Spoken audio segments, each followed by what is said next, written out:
আগুন ধরালে চট জ্বলে ওঠে চট করে, বাঁশও বেশ দাহ্য, আর এ দুটোকে মেশালে হ্যাঁ, একেবারে ম্যাজিক। এই কলকাতা থেকে দুপা এগোলেই দক্ষিণ 24 পরগনার আমতলা, তার কাছেই এবি কম্পোজিটসে চলছে সেই ভানুমতির খেল। বাঁশ, চট আর পলিমার মিলেমিশে তৈরি করছে ডুরাসাম। আগুনে পড়ে না, জলে ভেজে না, আল্ট্রাভায়োলেটেও কাবু এই পদার্থটির কাছে। ঠিক যেন প্রফেসর শঙ্কুর ডায়েরি, কোনো কিছুই একে টেক্কা দিতে পারে না। এমনকি শঙ্কুর ইহেন ডায়েরিকেও শেষমেশ গায়েব করে দেয় কয়েকটি ডিও পিঁপড়ে পেট পুজো করে। এখানে সেগুড়েও বালি, পোকামাকড়েরও দাঁত, থুড়ি হুল ভাঙার জোগাড়।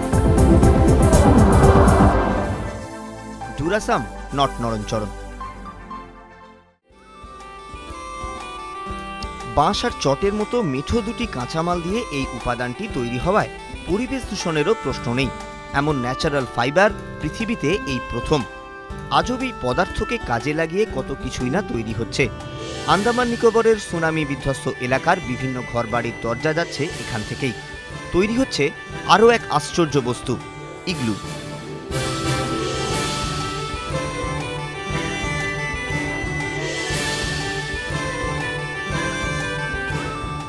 না, এস্কিমোদের ইগলু নয়। এই ইগলু ভারতের সেনাবাহিনীর মাথায় ছাদ জোগায়। হাড় কাঁপা ঠান্ডায় বরফের স্তূপের মাঝখানে এই ইগলুর ভেতরেই ঠাঁই খুঁজে পায় ভারতের সেনারা, রাখে তাদের বিভিন্ন সাজ সরঞ্জাম, যন্ত্রপাতি। পুরু বরফের স্তর পড়লেও কই পারোয়া নেই, মাইনাস টেম্পারেচারেও নিরাপদ ঠাঁই। স্বভাবতই এমন একটা ইগলুর দাম মন্দ নয়।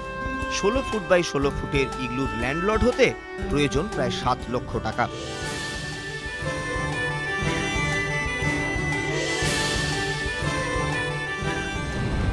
তামাংয়ে যাচ্ছে, সিয়াচেনে যাচ্ছে, লেতে যাচ্ছে এবং হিমাচল প্রদেশেও কিছু যাচ্ছে দিল্লি, এবং আরও কিছু অর্ডার আসছে যেগুলো আমাদের টেলিস্কোপিক সেন্টার চীনের বর্ডারে যে আছে তাদের জন্য। অ্যাকচুয়ালি বহু জিনিস করা যেতে পারে ভবিষ্যতে।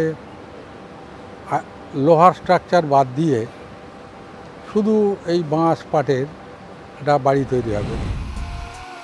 নিজেদের কারখানাতে যেমন প্রোডাকশনের কাজ চলে, সমান্তালে R&Dর কাজ হয় গবেষণাগারে। ডুরাসামের আন্দার কি বাত হয়তো অনেক গোপন ফর্মুলা, কেমিস্ট্রির গাদা গাদা ব্যালেন্সড ইকুয়েশন পেরিয়েই এই সাফল্য। তবু চট বাঁশের এই চেনা পৃথিবীতে এক কল্পবিজ্ঞানের গল্প, যেন পুরো দস্তুর রূপকথার দরজার সামনে দাঁড়িয়ে কড়া নাড়া। কারণ 1964 সালে মোটে 300 টাকা পুঁজি নিয়ে যে ব্যবসার শুরু, 40 বছর পেরিয়ে তার ছবিটাই যেন বদলে গিয়েছে। সরকারি সাহায্যে আরও বড় পরিকাঠামো পেলে হয়তো ছবিটা আরও বদলাবে। এবি কম্পোজিটসের জাদু আমাদের বিস্ময়ের শেষ রাখবে না।